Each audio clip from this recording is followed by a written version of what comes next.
ja täna oleme tulnud ESTA 2026. aasta sotsiaaltöötajate tunnustusüritusele. Siia väga kaunisse Jõhvi kontsertimajja. Astume edasi, kohe varsti on see kena saal täitunud tublide sotsiaaltöö tegijatega.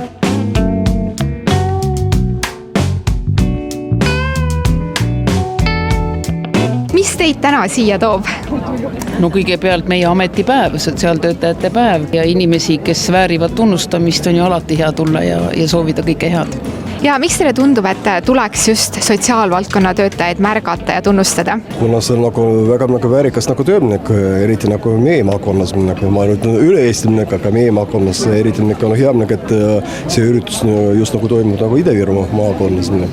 Et mina tulin siia just toeta meie meeskonnaliigid, kes on Vesta projekti raames nominant, et see annab uhke tunne. Mis teile täna tunduvad kõige põletavamad probleemid sotsiaalvaldkonnas Eestis? Teate, ma ei oskagi isegi öelda, sellepärast, et nad iga päev muutuvad. Eile sõitsin tööl, oli jutt, et Eestis on tõusnud jälle narkolaine. Töötan rehaasutuses, kus on nii palju lapsi, kellel on tervislikud probleemid ja nüüd käib ka reformimine ja kõik. Ja seal samas, kui me kuuleme lastest ja peredest, jälle on probleem. Nii et tegelikult sotsiaalvaldkond on vist elu ja elus on alati probleeme. Aga mis sellest teeb nii suurepärase töö? Me oleme 33 aastat Eeviga sotsiaaltööd teinud ja teate, see on kõige parim töö. Suhtlemine inimestega see, et sa näed oma töö tagajärgi. Kui sa suudad aidata, siis sa oled ju õnnelik. Mis on olnud kõige suuremad kordaminekut sotsiaalvaldkonnas pärast Eesti taasiseseisvumist? Teate, need kordaminekud on olnud tegelikult äärmiselt suured. Ma isegi arvan niimoodi, et see on peaaegu võrreldamatu, mis toimus, ütleme päris ausalt 30 aastat tagasi ja mis on praegu. Ma arvan, et olid ajad, kus meil ei räägitud ega ei tegeletud üldse inimestega, kes tegelikult vajasid abi. Nende aastate jooksul ja tänase päevani see asi on ju kogu aeg edenenud. Me teame, kuidas elatakse hooldekodudes, me teame, kuidas lapsed meil kasvavad erinevates lastekodudes ja me teame, kuidas aidatakse väga suure hoole ja armastusega ka kodudes käiakse ja ma võin tuua ühe väga armsa näite minu oma koduküla pood, kus ma aeg-ajalt sattun. Nii armas on vaadata, kui tuleb üks päris vana memm ja tal on kaasas siis see sotsiaaltöötaja. Tal on antud võimalus teha ise valikud, mitte ei sunnita midagi peale, aga see on kõik ainult tänu nendele sotsiaaltöötajatele, kes Ma pean ütlema, et nad teevad väga südamest tööd. Ja mis mulle väga meeldib on see, et Tartu Ülikooli ja Tallinna Ülikooli juures on võimalus selleks õppida, nii et ootame kindlasti noori seda asja edasi viima, sest et lihtsalt meil on rahvast rohkem vaja ja sotsiaaltöötajaid meil on vähe. Aga need, kes praeguseni siin on, nad teevad imelist tööd. Mis emotsioonid sind valdavad praegu? Ma arvan, et mul ei olegi vist õieti kohale jõudnud, aga väga suur tänutunne märkamise ja selle eest, et suur töö on ju ära tehtud. Mis sind sinu töös kõige rohkem sütitab? Et ma saan kedagi aidata. See iga päev on erinev ja et ma naeratan iga päev, vaata see ongi see, et need inimesed, kellega ma töötan, panevad mind iga päev naeratama. Neil on nii suur süda, et neil on nii palju meile õpetada. Ja kuidas sa üldse sotsiaalvaldkonda jõudsid noore inimesena? Ma arvan, et ma olen nagu Hunt Kriimsilm, kes on õppinud ehitust ja 4 lapse ema, et minu lapsed käisid lasteaias, kus oli hooldekodu ühes hoones. Ja see näha, et lapsed said panustada sinna, see pani mind ka mõtlema sinna, et jõuda ise ka kuskile, et inimesi aidata. Mis on teie hinnangul Eestis tänasel päeval kõige põletavamad sotsiaalsed probleemid? Kui rääkida sotsiaalvaldkonnas, siis mina näen, et kõige rohkem tuleks tegeleda erihoolekandega, kuna tegu on ikkagi kõige haprama sihtrühmaga ja tegelikult ei ole ressursse sinna piisavalt siiani antud ja vaevalt, et need ressursse üldse kunagi täiesti piisavalt on. Ja kas kuidagi need probleemid erinevad ka piirkonniti või võib-olla sotsiaalsete gruppide kaupa? Ei saa öelda, et meil oleks kohti, kus kõik on ime hästi, sellepärast, et kui inimesel on mingisugunegi, ma ei tea, tervisehäire või mingi muu häire, mis teeb ta just haavatavaks, siis loomulikult ükskõik kus ta elab, tal ei ole lihtne. võib-olla mõnes kohas on teenused paremini kättesaadavad ja abi, aga lihtne ei ole kindlasti, isegi kui on maksimaalne hulk teenuseid. kuna tänane päev on kantud sellisest koos loomise ja koos tõmbamise vaimust, et mida saaks iga Eesti inimene täna ära teha, et sotsiaalseid probleeme natukene leevendada? Sotsiaalseid probleeme eelkõige peabki iga inimene leevendama. See tähendab seda, et kui sa näed abivajajat, siis ulata talle abikäsi. Alati ei tähenda see seda, et me lahendame kõik selle inimese mured ära, aga nagu tänagi käis läbi, et ütle hea sõna, kui sa näed midagi head või ma ei tea, mine appi kellelegi, kes ei jaksa näiteks oma kotti kanda või kellel on raske liikuda, paku transporti. Ma arvan, et see, kui me iga inimene püüab omalt poolt kedagi toetada, aidata, siis see teebki meist tugeva ühiskonna, sest nagu öeldakse, tugev ühiskond on see, kes hoiab oma nõrgimaid. meie ees seisab tänase elutööpreemia nominent. Kuidas on tunne, kui teid lauale täna kutsuti ja sellise väga uhke tiitliga teid nii-öelda nomineeriti?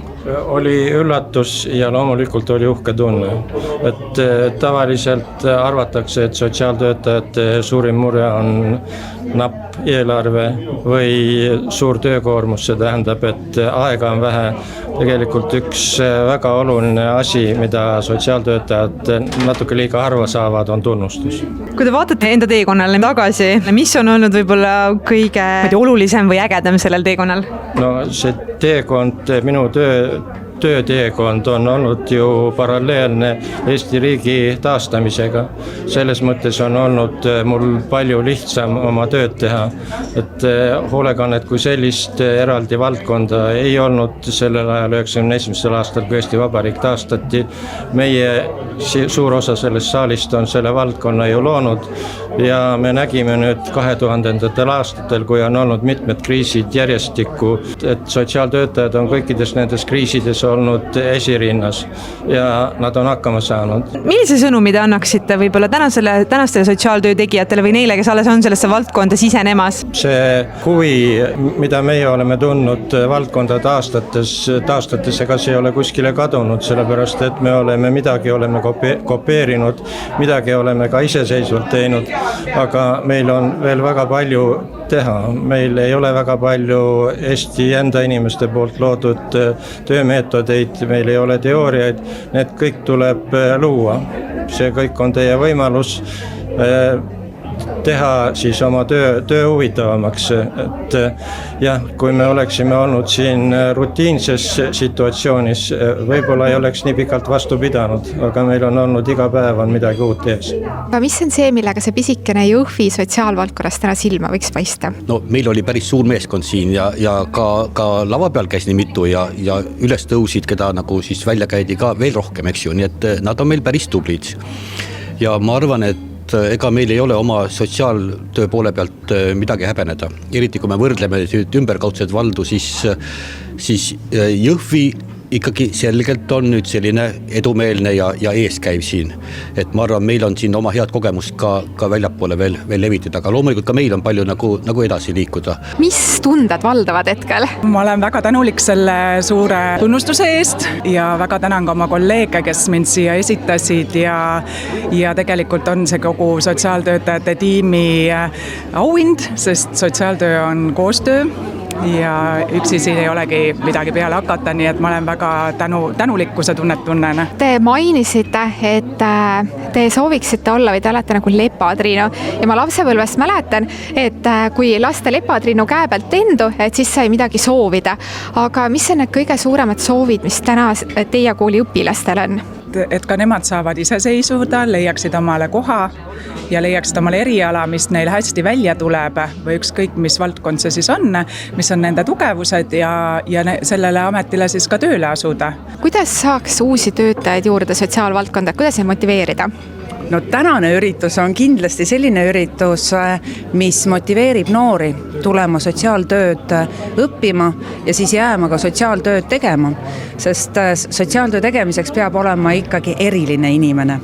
Ja täna sotsiaaltöö päeval on väga õige seda ka meelde tuletada, ja olukorras, kus nii peaminister on avakõnet tegemas, kui ka presidendiproua on täna siin kohal, ka minister on siia tulemas, siis ma arvan, et see tunnustus on kindlasti midagi, mida sotsiaaltöötajad vajavad ja mis motiveerib ka noori. ja mis oleks üks sõnum, mida te tahaksite võib-olla täna jagada sotsiaaltöö tegijatega? No tänasel päeval saab olla ainult üks suur sõnum ja see on aitäh. Aitäh teile, kes te igapäevaselt seda tööd teete. Traditsiooniline küsimus, kuidas läks tänane pidupäev? Tänane üritus läks tegelikult täpselt nii, nagu me oma vaimusilme ees nägime ja isegi paremini. Mulle jäi see mõte nagu, et tehke tööd, mis teile meeldib. Ja ma täna tunnetasin seda, et päriselt inimesed, nagu need videod ka, mis olid, et no see Anneli, ta lihtsalt nii soojalt mõjus ja ta nagu päriselt teeb seda, mis talle meeldib ja nii lihtne niimoodi töötada, nagu täpselt nagu Villi ütles, siis on see nagu hobi.